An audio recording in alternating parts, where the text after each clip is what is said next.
살펴보기 원합니다. 오늘 본문의 말씀은 예수 그리스도의 나심은 이러하니라 라고 하는 표현으로부터 시작이 됩니다. 예수 그리스도의 나심은 지어낸 이야기나 꾸며낸 이야기, 신화와 어떤 환상이 아니라 구체적인 역사 가운데 일어난 일임을 여기에 복음서 기자는 정확하게 기록을 하고 있습니다. 그리스도의 나심은 어떻습니까? 앞에를 보십시오. 1절부터 17절까지 보면은 그리스도의 족보, 계보, 혈통이 나타나 있습니다. 아브라함과 다윗의 후손 예수님이 아브라함으로부터 어떻게 어떤 자녀들을 통해서 이 유대 지파의 후손으로서 예수님까지 오게 되었는지, 경건한 유다 족속 마리아, 요셉도 유대 족속이거든요. 유대 지파 요셉과 그 부모의 몸에서 예수님이 탄생하게 되었는지를 바로 위에서 계보를 통해서 알려줍니다. 근데 우리가 이 계보를 오늘 살피는 게 주제가 아니죠. 이 계보를 쭉 보면 핵심은 뭡니까? 예수님은 뼈대 있는 집안의 자손이다라고 하는 의미가 될 겁니다. 우리가 요즘에는 안 그렇지만은 예전에는 족보를 아주 중요하게 여겼지 않습니까? 지금도 뼈대 있는 집안과 가문에는 그 집안의 족보들이 다 있습니다. 유대인들 아브라함을 조상으로 믿고 여기는 그들에게 있어서 예수라고 하는 이분이 어떤 신화적인 존재나 꾸며낸 존재가 아니라 족보 있는 집안, 그러니까 이스라엘의 족보 있는 집안은 누굽니까? 아브라함의 후손이라는 거거든요. 그러니까 여기 아브라함의 정통 계보에 뼈대 있는 자손으로 예수님이 오셨다. 그런데 여기에 숨겨 있는 좀 미묘한 부분이 있습니다. 여기에 우리가 자세히 다루진 않겠지만은 여기에 이 계보 속에 좀 엉뚱하고 이상한 이름들이 개입되어 나타납니다. 그러니까 좀 품행이 단정하지 못하게 여겨지는 여인들도 등장하고요. 이방의 여인들이 나타나고 지금 밧세바 같은 경우에는 우리아의 아내다라고 여기에 표현을 하고 있습니다. 그러니까 이 우리아가 이방인이거든요. 그러니까 이방인들이 여기에 계보에 개입되어 있는 거예요. 그러니까 지금 이 족보는 정통 순수 혈통을 따지고 예수라는 분은 아브라함의 후손으로 잘 왔구나라고 생각하는데 그 족보를 가만히 보니까 아브라함부터 다윗까지, 다윗으로부터 그리스도까지 이어지는 그 족보에는 순수하지 않는, 근데 복음적으로 보면은 이방인들에게도 여인들에게도 소망이 없는 사람에게도 열려 있는 것이 바로 이 족보의 신비입니다. 이거는 일전에도 살펴봤지만은 다음 기회에 또 살펴보도록 하겠습니다. 그래서 그리스도의 나심은 이러하니라라고 할 때 그 그리스도의 나심을 알려주는 위에 등장하는 우선의 그 족보를 보면은 여기에는 정통성과 함께 충격이라는 게 나타나는 거예요. 그리스도라고 하는 메시아의 오심은 아브라함의 후손으로 왔지만은 그런데 이 아브라함의 계보라는 것 자체가 이스라엘의 혈통 중심적인 사고방식을 처음부터 깨뜨려 왔다. 복음은 그것을 끊임없이 넘어선다. 교회가 혈통 중심, 교회가 우리 씨족 중심, 우리끼리 중심 이렇게 되는 것을 하나님은 깨어지기를 원하는 것처럼 복음은 그것을 처음부터 깨뜨려 왔다는 것을 이 족보를 통해서 우리는 알게 됩니다. 그 위에 그리스도의 계보를 그 조상으로부터 아브라함과 다윗의 후손으로부터 이어져 왔다는 것을 설명하고 난 다음에 이제 오늘 본문에서는 그리스도가 이 땅에 태어나신 이야기를 주로 하는데 태어나신 탄생 이야기는 누가복음에 집중적으로 나오고요. 오늘 본문 아무리 봐도 예수님의 태어나시는 이야기는 미리 전제만 되어 있지 태어나시는 이야기는 없습니다. 그 탄생을 둘러싼 그 요셉을 하나님께서 성령을 통해서 어떻게 요셉에게 나타나셨는지 이 이야기를 우리에게 들려주는 겁니다. 그리스도의 나심은 이러하다.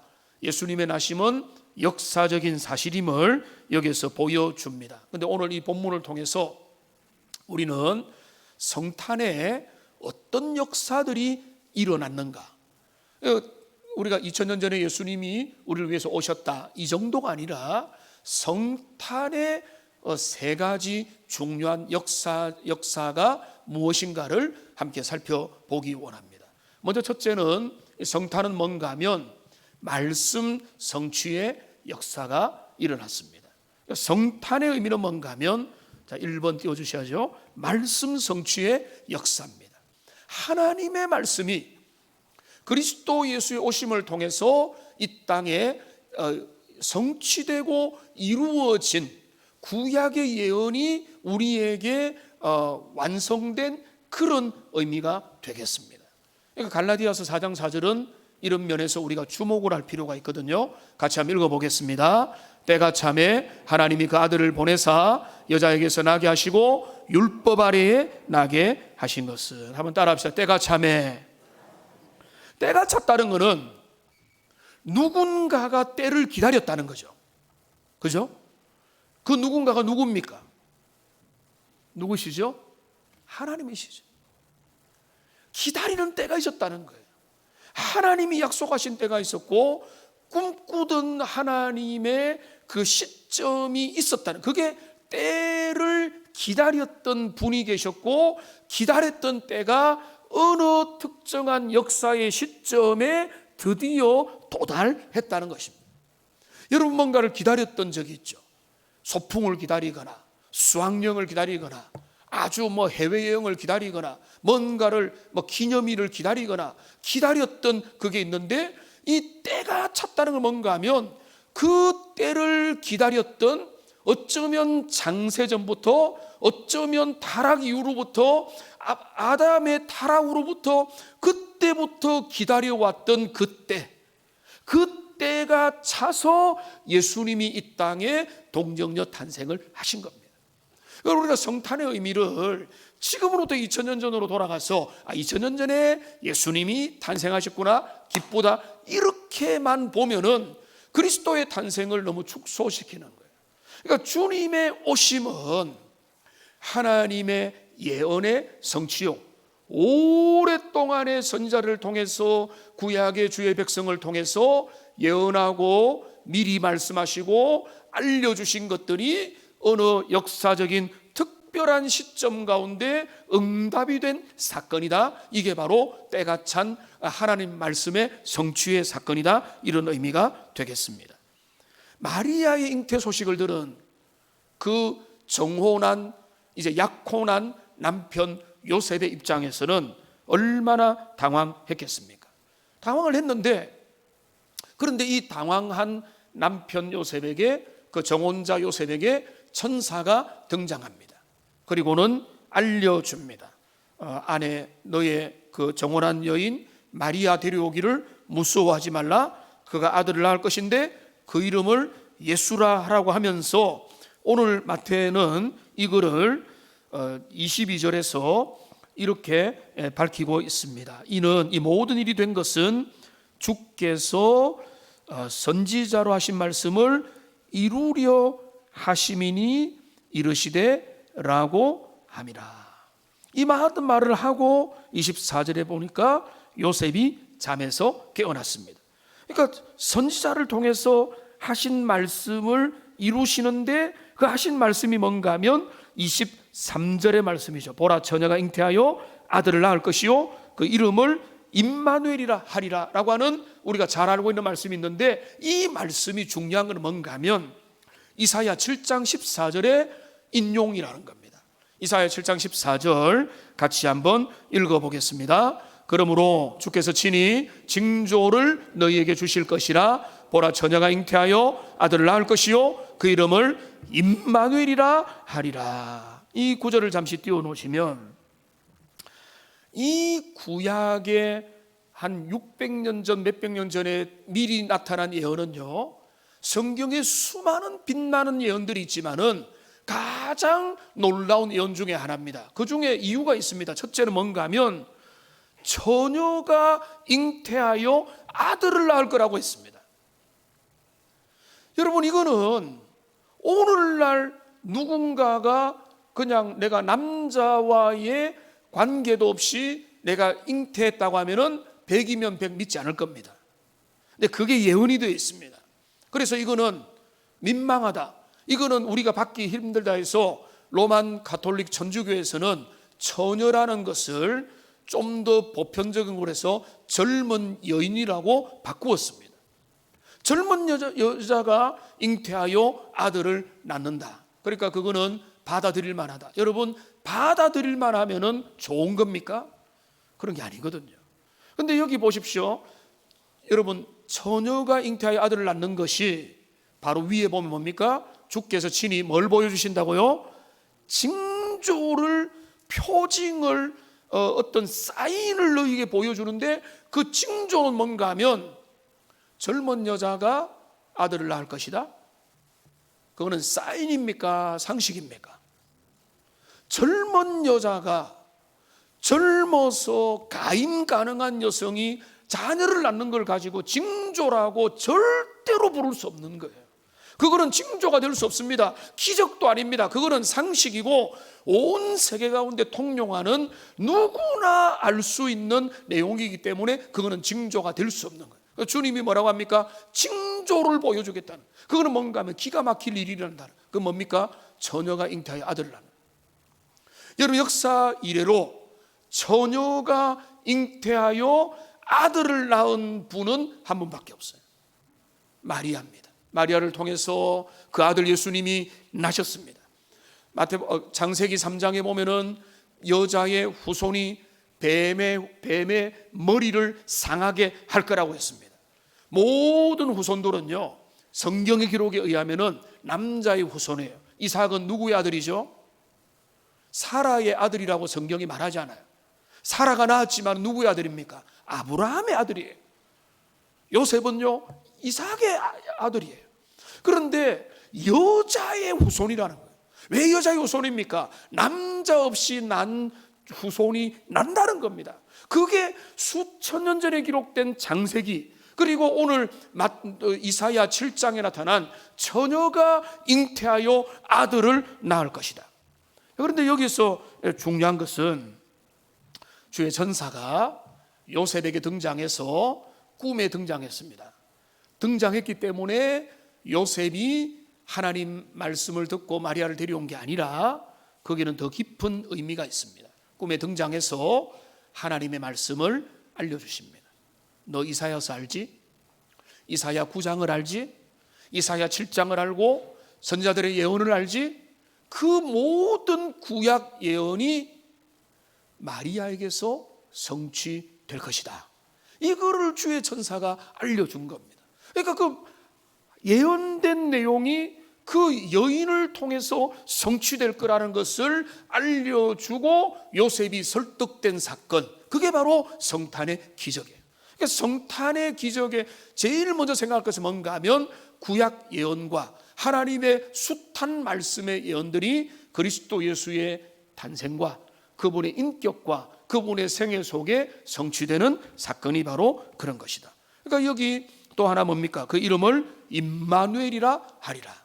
임마누엘, 그 뜻이 뭡니까? God with us. 미국의 그 달러에 보면은 그렇게 아마 적혀 있습니까? 하나님 우리와 함께 하신다. 그러니까 하나님이 우리와 함께 하신다. 하나님은요, 구약에도 하나님은 우리와 함께 하시는 표징들을 보여주셨습니다. 광야 걸어가는 이스라엘 백성들에게 성막 가운데 구름 기둥과 불 기둥으로 인도를 사인을 주셨고 회막 가운데 임재하셨습니다. 성전을 지었을 때는 솔로몬 성전 가운데 하나님이 그 가운데 그들에게 응답하시고 임재하시고 연기 가운데 나타내 보여주셨습니다. 근데 그거는 간헐적이고 그거는 한 번씩 이스라엘이 범죄하면 떠나고 이런 것이었는데, 그 모든 것들이 구약의 그 회막 가운데 임재하신 것, 성전 가운데 임재하신 것은요, 그게 정상이 아니라 그거는 그림자입니다.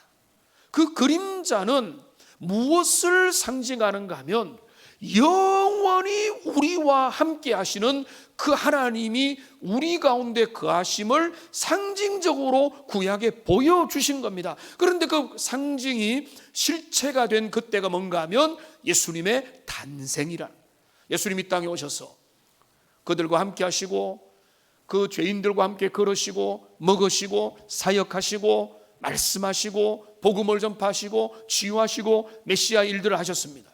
여러분 마음속에 이런 질문이 들 수도 있습니다. 그런데 예수님은 결국 떠나지 않으셨습니까? 예수님은 부활하여 승천하여 하늘로 떠나셨지만은 그리스도께서는 어떻게 했습니까? 그리스도의 영이신 성령을 교회 가운데, 우리 가운데, 저와 여러분들 가운데 보내셨어. 우리 가운데 영원히 함께 거하시면서 우리 주님의 말씀이 생각나게 하시고 영원히 거하도록 하셨다는 겁니다. 그러니까 성탄의 가장 큰 의미는 뭔가 하면 하나님의 말씀이 육신이 되어 우리 가운데 거하시게 되고, 이제는 오고 오는 세대 가운데 성령을 통해서 교회 가운데 저와 여러분 가운데 함께 하시는 그 사건의 출발, 그게 바로 성탄의 의미가 되는 것입니다. 근데 마태복음에는 아주 중요한 표현들이 있습니다. 여러분들이 읽다가 성경을 통독하다가 놓치기 쉬운 표현인데요. 여러분 여기 보면 1장 20절을 보고 그 22절을 보시면은 이 모든 일이 된 것은 주께서 선자로 하신 말씀을 이루려 하심이니. 자, 여기 이 말에 주목을 하십시오. 여러분이 다른 데도 은혜롭다라고 표시도 해야 되겠지만은 말씀을 이루려 하심이니, 이런 구절에도 여러분 표시를 하셔도 좋습니다.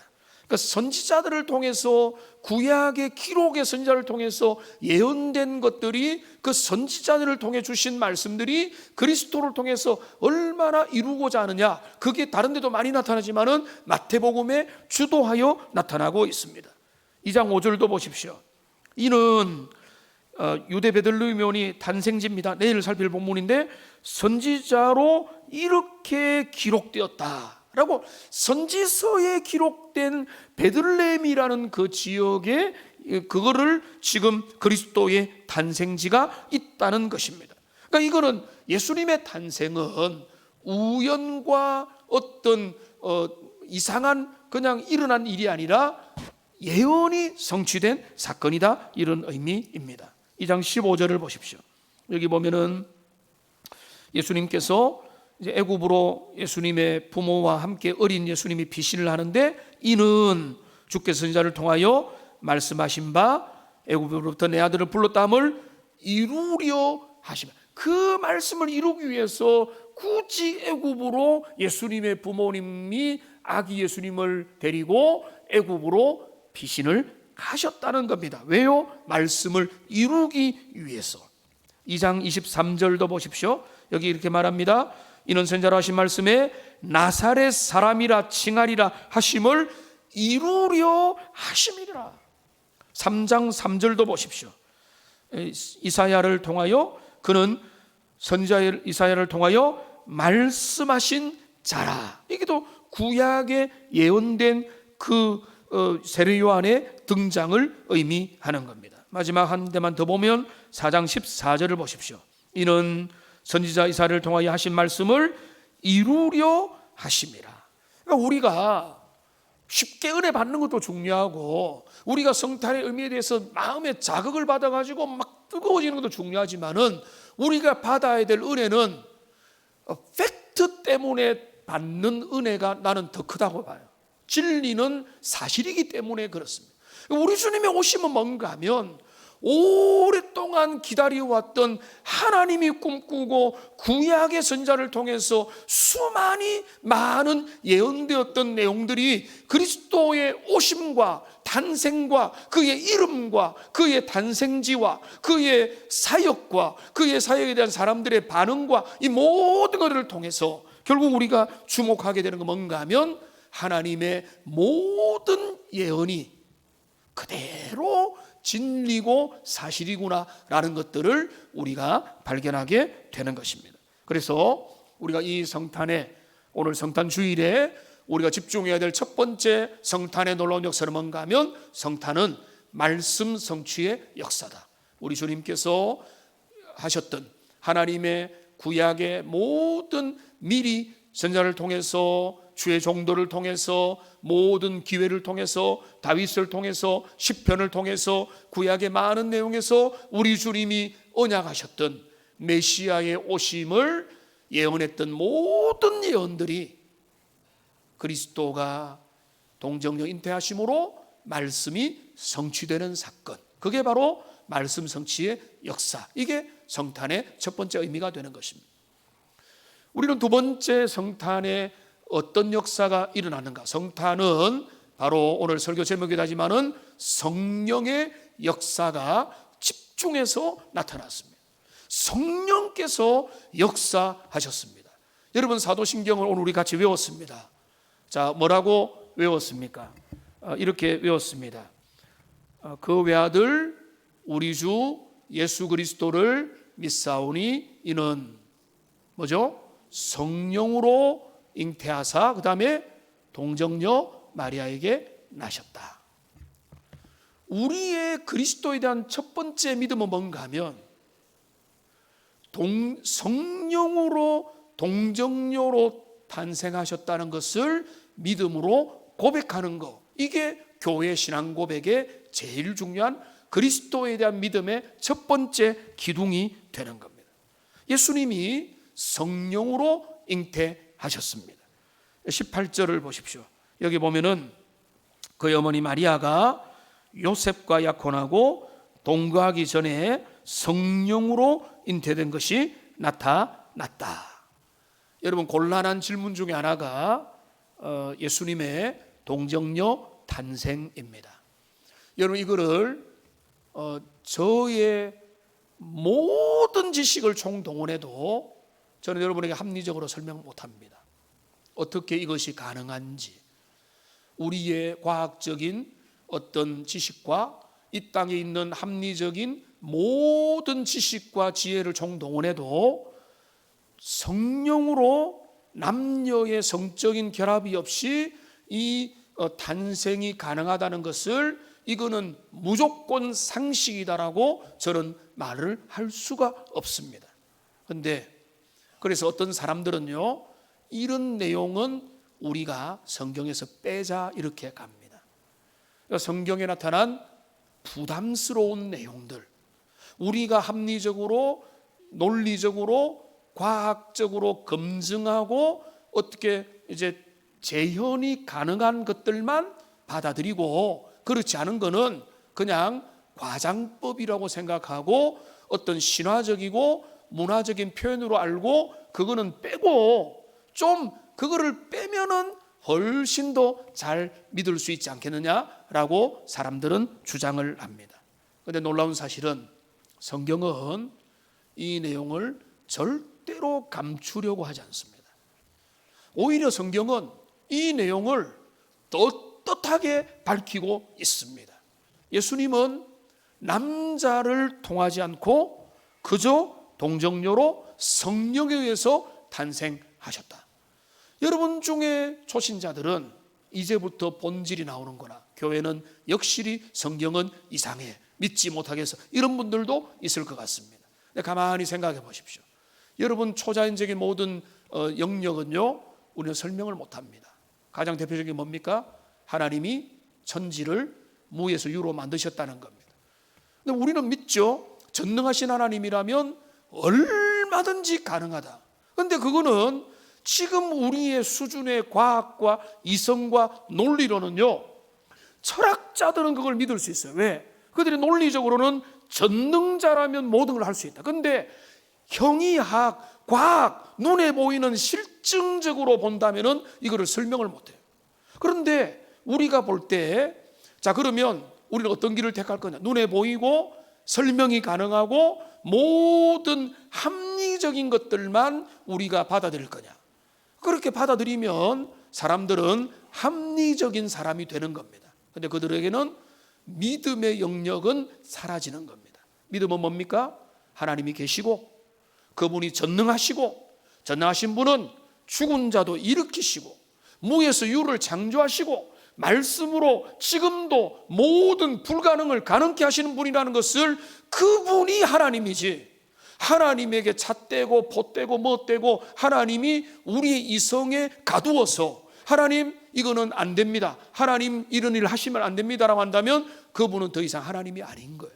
그러니까 오늘 우리는 이것이 설명이 가능하고 이거는 과학적으로 얼마든지 검증이 가능하기 때문에 우리가 믿는 게 아니고, 우리는 우리의 믿음이, 우리의 이성과 우리의 지혜가 한계가 있고, 하나님은, 창조주이신 하나님은 피조물보다 훨씬 더 탁월하신 분이기 때문에 우리는 겸손하게 그분 앞에 우리의 미지의 영역과 신비의 영역을 남겨드리는 게 진짜 믿음인 거예요. 그러니까 이런 우리는 믿음을 가지면, 창조주 하나님이 모든 것을 가능케 하신다는 것을 믿으면, 창조하신 하나님을 믿는데 동정녀 탄생을 못 믿을 이유가 뭐가 있어요? 어떤 게 더 힘듭니까?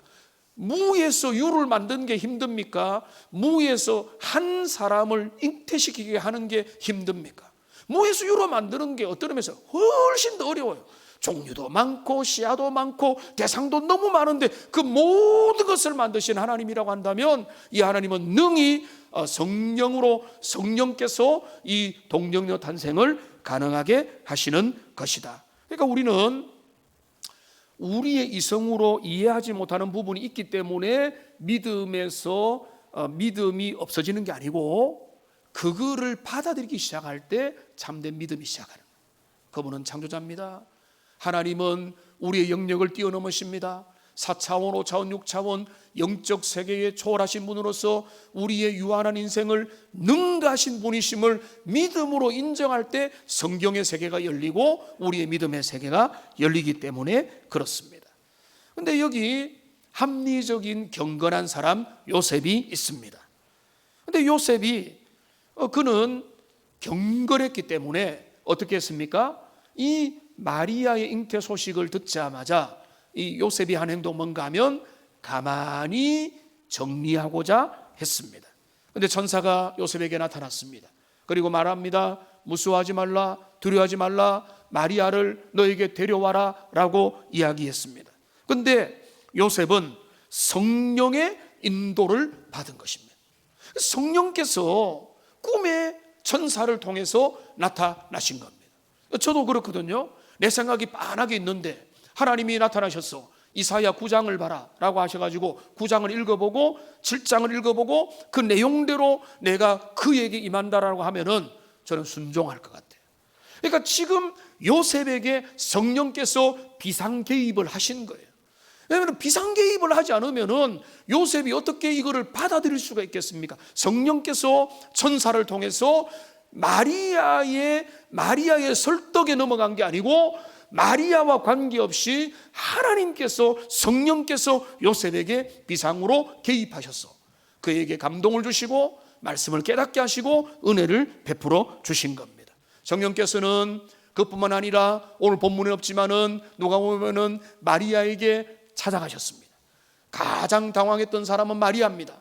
내게 어떤 일이 일어났겠습니까? 내가 부끄럽습니다. 사람들에게 뭐라고 말할까요? 합리적으로 설명이 안 됩니다 라고 주절주절 이야기하고 하나님 앞에 황당하고 당황했는데, 주님이 내 그 예언의 모든 말씀이 너에게 이루어지도록 하나님이 택정했다라고 말씀을 듣는 순간 마리아의 고백이 달라졌습니다. 마리아는 뭐라고 고백합니까? 요한복음 1장 38절을 보십시오. 같이 한번 읽어보겠습니다. 1장 38절 같이 읽습니다. 마리아가 이르되 주의 여종이오니 말씀대로 내게 이루어지다매 천사가 떠나가니라. 그러니까 제가 좀 당겨서 말씀드렸는데, 지금 성탄의 또 다른 역사는 뭔가 하면 순종의 역사가 일어나게 된 것입니다. 첫째는 말씀 성취의 역사고, 두 번째는 뭔가 하면 성령의 역사입니다. 성령께서 마리아에게 역사하셨고 요셉에게 역사하셨습니다. 동방 박사들에게 역사하셨습니다. 그의 별을 보고 그 메시아의 별을 특별하게 비추어서 별을 빛을 통해서 예루살렘에 오게 만들고 결국은 그 예수님의 계신 곳에 누워 계신 곳으로 안내하는 별을 통해서 동방박사를 이끌었습니다. 들판의 목자들에게도 성령으로 통해서 그 나신 메시아를 찬양하도록 했습니다. 그래서 많은 사람들이 고향에 잡고 있을 때에 천군의 천사들과 들판의 목자들이 우리 주님을 찬양할 수 있도록 성령께서 역사를 하신 겁니다. 그리고 말씀 성취의 역사와 성령의 역사와 아울러서 제가 미리 말씀드린 대로 순종의 역사가 이 성탄에 어우러진 겁니다. 마리아의 순종이 있었습니다. 그러니까 마리아는 도무지 받아들일 수 없는 상황에서도 주님이 말씀하시고 말씀으로 설득하고 구약의 예언이 너가 알고 있는 그 내용이 주일학교 때 배우고 유대회당에서 배우고 어릴 때부터 랍비를 통해서 배웠던 메시아가 오신다, 그분이 오신다, 그런데 그분이 너의 몸에 오신다라고 하는 이야기를 들었을 때에 마리아의 수준과 마리아의 인격으로는 그거를 감당할 수 없지만은 마리아는 믿음으로 순종으로 반응했습니다. 주의 종이오니 말씀대로 이루어지이다. 이렇게 고백할 때 하나님의 뜻이 그 여인 가운데 이루어지게 된 것입니다. 마리아를 왜 우리 주님이 택정하셨을까? 적어도 우리는 마리아가 무죄했다고 믿지 않습니다. 로만 천주교는 지금 그 교리를 바꾸어 가고 있지만은 마리아 무죄설을 주장합니다. 마리아는 무죄했기 때문에 그 여자는 또 승천을 했다고 주장을 합니다. 우리는 마리아 무죄설도 믿지 않고 마리아의 승천설도 믿지 않습니다. 마리아는 경건한 여인이었습니다. 누구보다 조용하고 무명이며 경건한 주님의 여인이었습니다. 그 여인을 택한 겁니다. 동정녀 탄생을 하게 하신 겁니다. 왜 동정녀 탄생을 하게 했습니까? 그 이유는 뭔가 하면 이거는 바로 예수님이 이 땅에 죄 없으신 몸으로 탄생하셔야 되기 때문에 그렇습니다. 죄인의 몸에서 남녀의 결합으로 나타난 모든 아기들은 원죄에 오염되어서 탄생할 수밖에 없는 아담의 후손들입니다. 그러니까 모든 하나님의 구원의 신비가 동정녀 탄생으로 나타납니다. 그러니까 이거는 남자와의 성적인 결합이 아니라 성령께서 여인의 몸에 잉태케 하심으로 원죄로부터 보호하시고 죄 없으시지만 인간으로, 완전한 인간으로 이 땅에 태어나게 하신 하나님의 섭리가 여기에 나타난 것입니다. 그러니까 예수님의 성탄은 위대한 순종의 역사인데요, 마리아의 순종뿐만 아니라 요셉의 순종입니다. 자, 요셉이 어떻게 합니까? 요셉이 어떻게 순종합니까? 오늘 본문을 보십시오.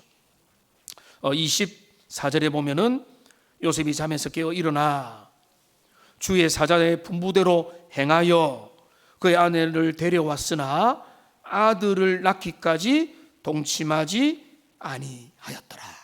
요셉이 순종했습니다.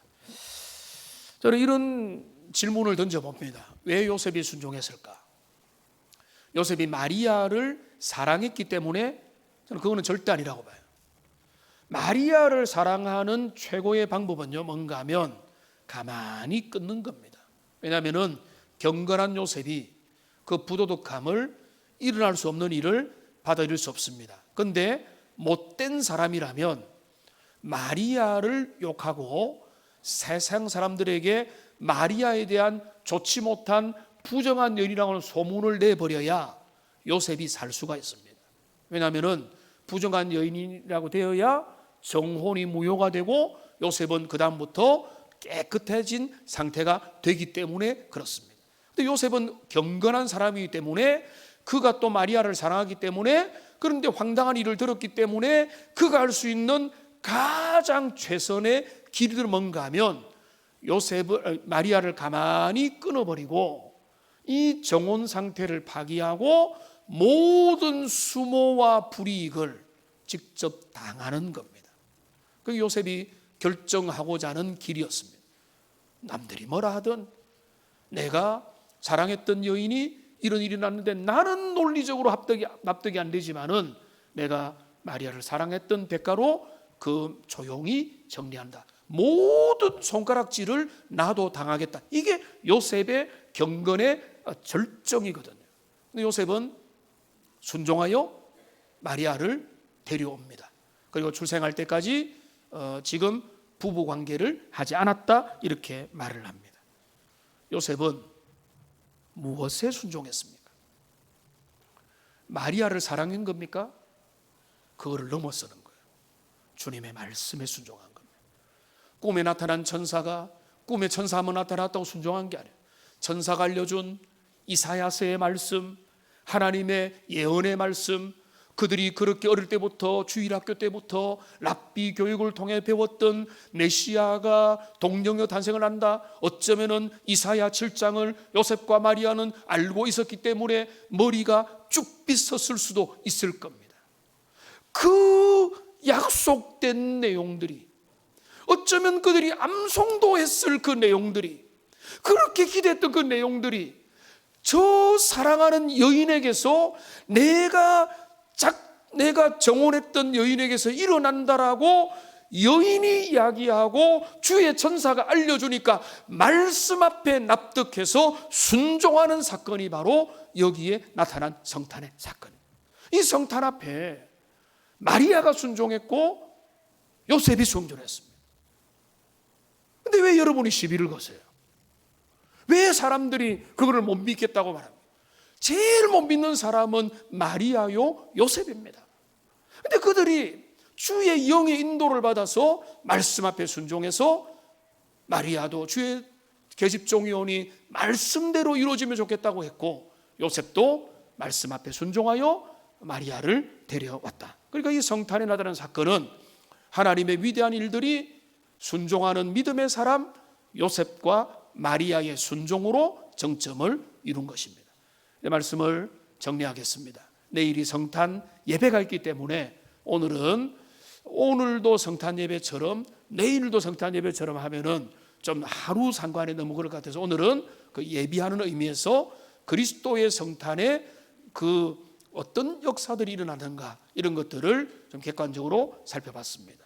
먼저 첫 번째, 그리스도의 성탄은 하나님의 말씀이 그 오래된 주님의 언약이 성취되는 역사의 사건이며, 이 성탄에는 강력한 성령의 은혜가 마리아에게, 요셉에게, 들판의 목자들에게, 동방의 박사들에게 주어졌던 성령의 역사가 일어난 사건이며, 그리고 그 모든 사건 앞에 무명하나 믿음으로 순종했던 순종의 역사가 일어난 사건이라는 것을 우리가 교차적으로 바라볼 때 이 성탄은 더 이상 저 멀리 있는 남의 이야기가 아니라 오늘 우리에게 주시는 놀라운 은혜의 사건이었음을 기억하면서 오늘 우리도 그 성탄의 의미를 다시 축하하고 다시 붙드는 복된 믿음의 백성들 다 되시기를 주님의 이름으로 축원합니다.